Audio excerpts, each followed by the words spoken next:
I was born out in Pioneer. It's about 3 miles north of Paul and a mile east on the northwest corner. And my father delivered me, and my twin sister came 15 minutes later. But when I was born, Daddy said, "Oh, Ida, we've never had one this skinny. I'm afraid there's another one." And she said, "Oh, Les, what are we going to do?"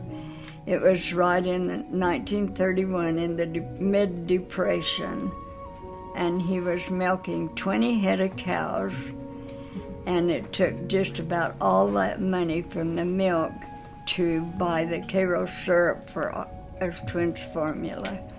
We made 8 children in the family. The oldest one was 10, but there was 9 of us altogether. I had a brother that was born 4 years younger, and we lived in this log home out there until I was 5.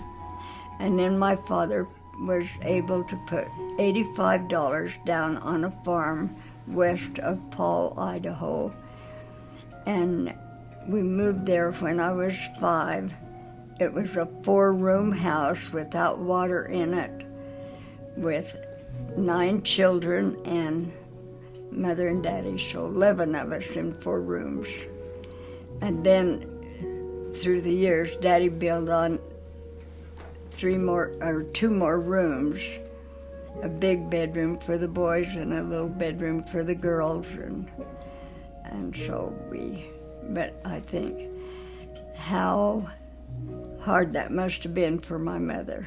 So we lived there until I was married. I lived in that home, but after they finally put some running water in and had a 10-gallon tank under the sink because we didn't have a drain field. And eventually that was put in, and we had there was a kitchen cook stove and another heater, a wooden stove in the living room that they had to heat the house. And the bedrooms were always cold. Some mornings when we woke up, there was frost on the blanket where we breathed, and so it was a cold house, and windows weren't like they were nowadays. But anyway, we walked to school. When I was in the 1st grade, we walked to school. It was about a mile up to the school. Sometimes we would carry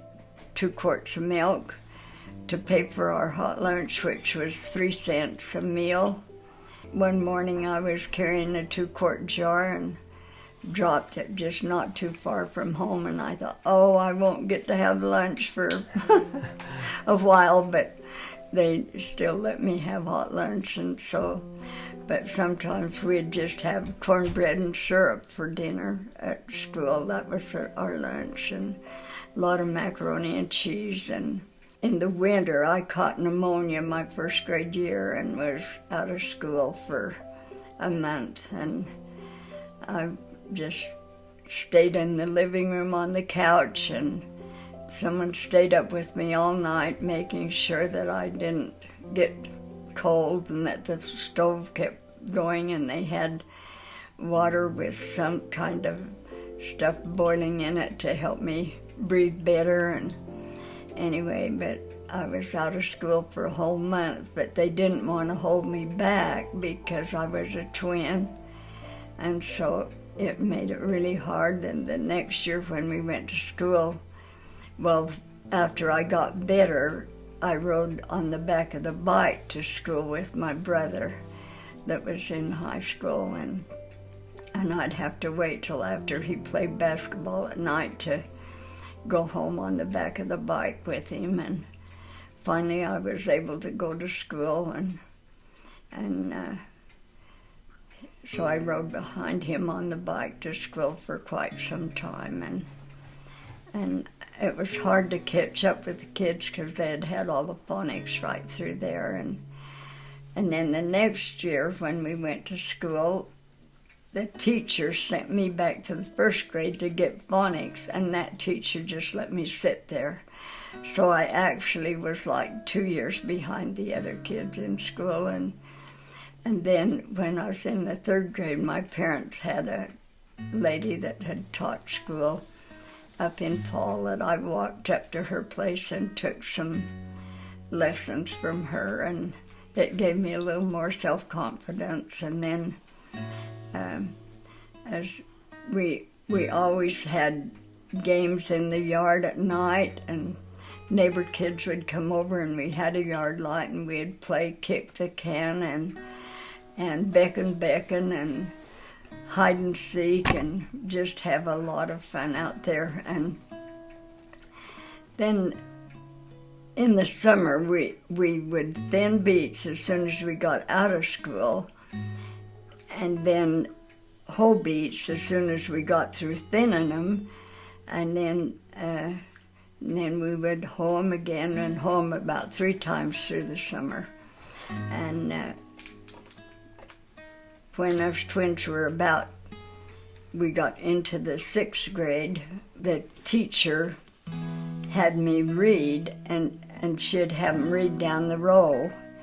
And she called me and she said, "Now I'm going to do this and have you read this paragraph, and when it comes to your turn, you'll have studied it and you'll be able to just read it like nothing flat."